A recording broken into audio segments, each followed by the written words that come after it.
Chapter 20. By the time Travis passed the farm where Grandpa had stopped him on the first day of school, the sun peeked between the layers of gray, and a cool breeze had come up. His hair was almost dry, but his feet were still soggy. McQueen's tardy pass was soaked in the pocket of his wet jeans. Lenski's cornfield. He should be able to get there before nightfall. It'd be easier if he had some water or money so he could buy something when he passed through Salisbury. His stomach was hollow and his mouth dry. The sun climbed the layers of clouds and big holes of blue opened in the sky. Travis peeled off his damp sweatshirt and tied it around his waist. A couple of potato trucks passed, loaded to the top. He just crossed the county line when the pickup pulled over on the opposite shoulder. "Get in," Grandpa called out the window. Travis kept walking. "You've got maybe 14 miles to go, give or take, and you'll never find it if I don't show you. Get in." Grandpa puttered along in the gravel, matching his speed. "God, you're a stubborn shit." He stopped, got out, slammed the truck door, and crossed the road. He didn't light up. He just walked alongside, keeping pace, even though Travis was going at a good clip. "Look, I know I knocked you off your pins this morning. I'm sorry." Travis had never heard those words out of Grandpa's mouth. "Get in the truck and I'll take you there right now." Travis's feet hurt, especially his right heel. He felt like the skin might rot off if he didn't get it dry. "Please, get in the truck. I brought a sandwich along in case I found you." Please? He'd never heard that word before either. Travis made a sharp right, cutting Grandpa off. He crossed the road and walked back toward the truck.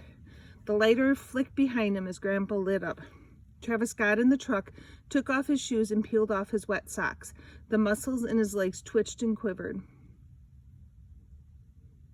Grandpa came along, walking slowly now, dragging on his cigarette. Finally, he got in and started the engine without a word. Travis grabbed the peanut butter sandwich, rammed it down, and wished for some water, but not enough to say anything out loud. No sound in the truck, but the tires on the road and sometimes the blinker. Everything sparkled from the rain. That storm had washed out the last of summer, and now it was really fall. The leaves showed patches and runs of color, sharp reds and bright yellows, breathing through the green. The road started to turn familiar, the ones Travis had ridden on the school bus for 8 years. A couple of miles from the old place, Grandpa turned onto a dirt two-track with a line of trees on one side and a cornfield on the other. The corn had been cut, and the chopped-off stalks poked up from the dirt, stretching in a wide pattern of yellow and brown, all dead. Grandpa stopped the truck. "Look," he said, "you know I love that hound, right? You don't really think I did that on purpose." One time when Travis got up in the night, Grandpa had been sitting on the floor with his arms around Roscoe, saying how much he loved him. He was sloppy drunk, but still. He never said that to Travis, drunk or sober. And as much as Roscoe had loved Travis, it was Grandpa he obeyed. Travis put his shoes back on with no socks, pulled on his sweatshirt, and got out of the truck. The birch and aspen alongside the field were on their way to yellow, and the patch of sumac had gone completely red. The leaves rustled and rattled in the wind. "There's the spot," Grandpa pointed. The dirt was still in clods, not settled. No grass growing. A big rock sat in the middle of the fresh dirt, big enough that Travis wasn't sure he could lift it. Must have been hard for Grandpa to move. Travis walked over to the grave. "You want some time alone here?" asked Grandpa. He nodded, and Grandpa got in the truck and backed out the two-track. Travis didn't have any more tears in him, just the big empty hole. Somewhere under that rock in the dirt were those long, soft ears.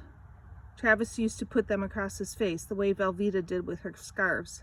He missed the smell, the dog hair on his clothes, and Roscoe's deep row bark. Most of all, he missed the way Roscoe acted every day when he got home. Like nothing better in the world than Travis Roberts could come out of that school bus. He knelt down and drew in the dirt. He outlined a hound like the one at the beginning of chapter 2. "I miss you, buddy," he said. "So much." He'd been there just long enough to get chilly when the truck came bouncing back. The sad was all over Travis, inside and out, and it drowned out any mad he had left. Grandpa came over and sat down on the other side of the grave. "Funny how this goose egg makes me feel better," he said after a while, touching his jaw. "Guess I felt like I needed to be whooped for what I did. I thought you were going to do it that day on the steps." I didn't touch you that day. Maybe not, but it felt that way. Lying there in the dirt, I had that AA moment of clarity thing. The one where you just know the jig is up. Quitting time. So that was it. That's why everything started changing that day. AA meetings and moving. If Travis had known Roscoe was dead, the moving would have been different. If he'd known Grandpa did it, well, who knows? It's harder than I thought, said Grandpa. I figured once I detoxed, it'd be cake. But then it got harder in a different way. Guess I started feeling sorry for myself, and that's poison in the head. I'd be drinking right now if you hadn't clobbered me. That's not why I did it, said Travis. I know. Doesn't matter. Same result. Travis, I swear to Jesus Christ, I want to do right by you. Better than I did with your dad, anyway. Grandpa's face sagged into tired wrinkles, like an upside-down clown face. Did he drive into that tree on purpose? Travis asked. I don't know. I've asked myself that a few times. Because of me? Good God, is that what you think? Said Grandpa. You're the only thing that mattered to him after your mama died. Never saw anyone love a kid like he loved you. Not enough to stay. The words hung out there, vibrating. The breeze came through and knocked a few yellow leaves down. It's not that, said Grandpa finally. The booze had him by the throat, same as me. It twists everything, makes it all somebody else's fault. Travis rolled a sharp pebble against his thumb, pressing it hard, so it hurt. Roscoe's my fault, he said. If I had taken him, he wouldn't be dead. No, Grandpa barked. Shut up with that. Not your fault. Travis rolled the pebble harder, making a dent trail in his skin. This is, though. Grandpa tapped his chin. Lucky I don't have a glass straw, or you'd have shattered me all over the kitchen floor. You can't go around hitting people like that. I know, said Travis. I mean, if you have to, it's okay, but you can't just do it because you feel like it. I know. Travis poked the pebble into the dirt on the edge of the grave, pressing it in deep. The wind came colder through the cornstalks, and the sun dipped behind the cloud. Okay, Grandpa pushed himself up. I gotta move before my knees rust so bad I cannot get up.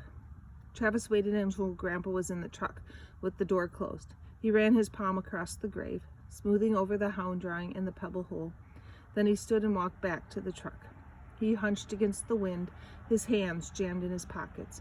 Roscoe was under there, under the dirt, never coming back. Everything was different now. Velveeta banished on Wednesday. After school, I told Connie about getting banished, and the way she looked at me, my eyes got wet, especially when I told her my scarves were in there. She handed me a Kleenex and said I should ask for them and maybe I could apologize for trespassing. I told her Sylvia would kill me and stuff my body in a rental truck, and then she'd have to get a new library lackey. On the way home, I practiced saying I was sorry, and please give me the scarves. Sylvia opened the door just as I put my foot on the bottom step, and everything I'd practiced saying melted out of my brain. I just stood there in the doorway, half choky and pathetic. I thought I might throw up. She stepped back and told me to come in.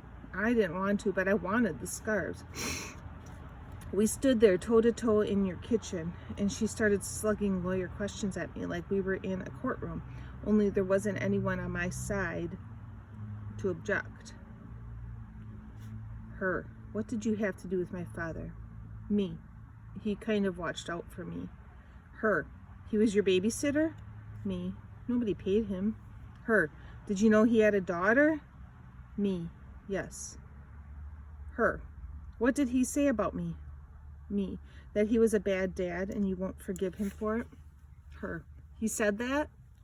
Me. More than once. Her. He was. Me. Not to me. She almost rocked over backward when I said that, like I'd smacked her hard, but she came back with her voice slicey sharp.